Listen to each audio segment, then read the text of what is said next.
So we're starting down here at 1,900 feet of elevation, and our destination is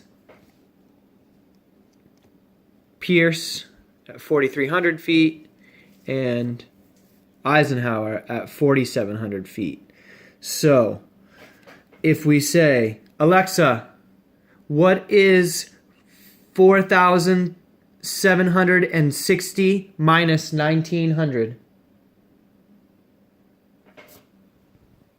4,760 minus 1,900 equals 2,860. So we're doing 2,860 feet of elevation gain to our tallest peak from our lowest point. So we're starting here, and if you don't know your lines, obviously we have a key up here for the trails and spur trails and the AT and the multi-use trails and 4,000 footers here, and they show where all your tent sites and huts and things like that are.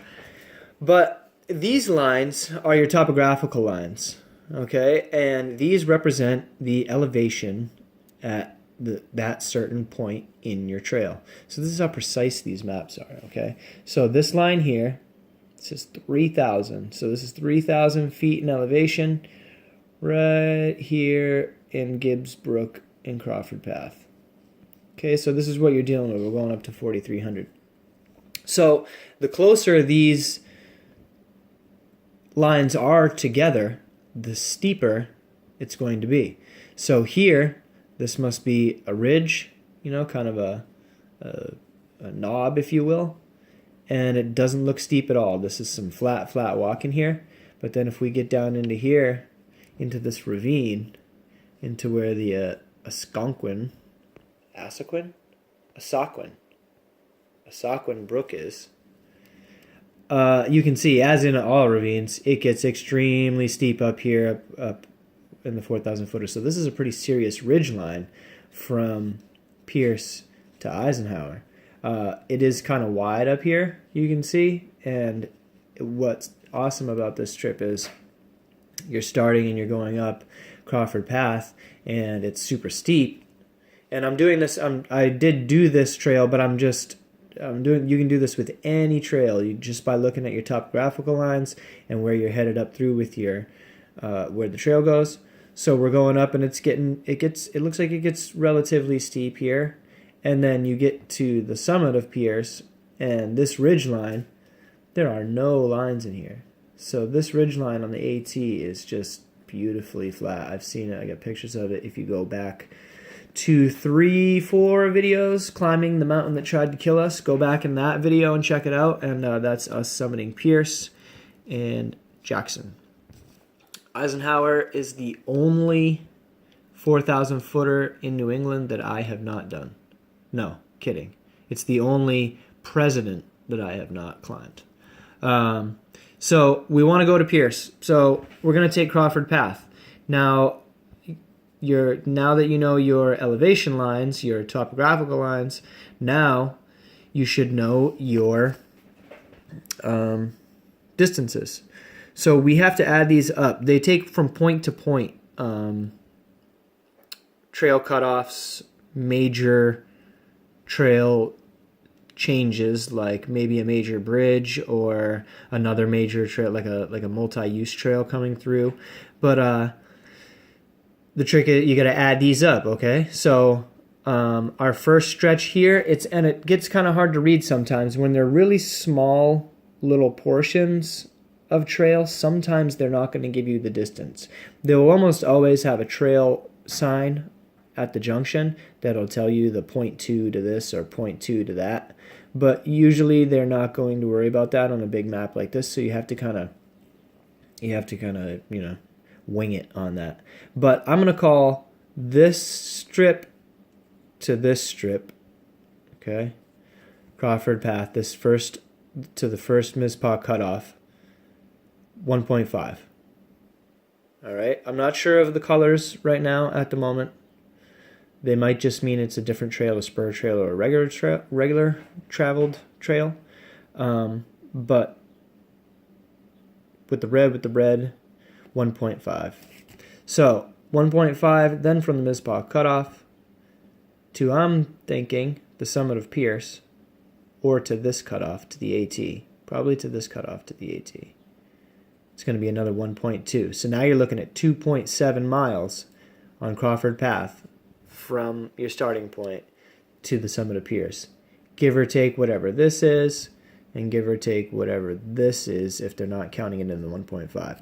So just count on 3 miles. 2.7, count on 3 miles to the summit of Pierce. Then, so with your steepest part, this looks, see how these lines here are spread here? This looks, and I know from experience, that this is just skirting the outside of a ridgeline. So the ridgeline is going to be somewhere up in here where they get the closest together, and this is going around down in here. See how it gets straight here, almost 3D right there? So the river comes up through here, and we're going relatively, I mean, this is not a serious incline. And then once we get here and they start getting a little closer together, and we start going straight up them instead of diagonal across them. That's when they get kind of steep. It doesn't look like it gets, and I don't ever remember it getting too steep on Pierce, unless there's some switchbacks that they're not showing you. But all in all, looks pretty flat, especially when you get to the top and see this ridge line. Then you're beautiful. So we said about 2.7 to Pierce.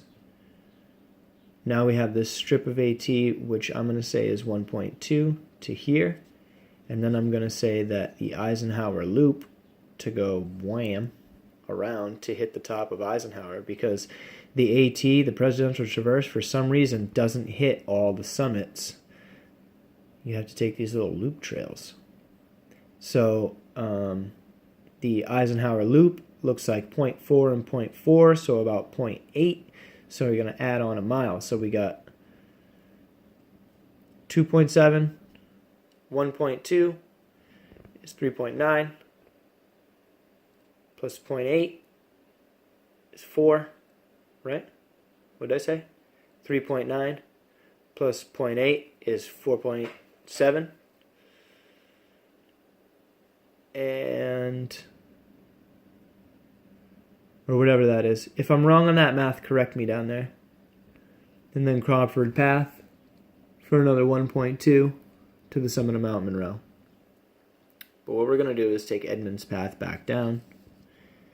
So they're calling this whole strip of Edmonds Path 2.9. That's a pretty easy one. That's nice that they're doing that for you. And it looks like it gets pretty steep up here where you're starting out. You're skirting along the side, and then you're dropping right down inside this ravine, inside the Mount Pleasant Brook ravine here, coming right down this ridge line, which is cool. So Edmonds Path might be a good one to go up when we do go and hit Eisenhower.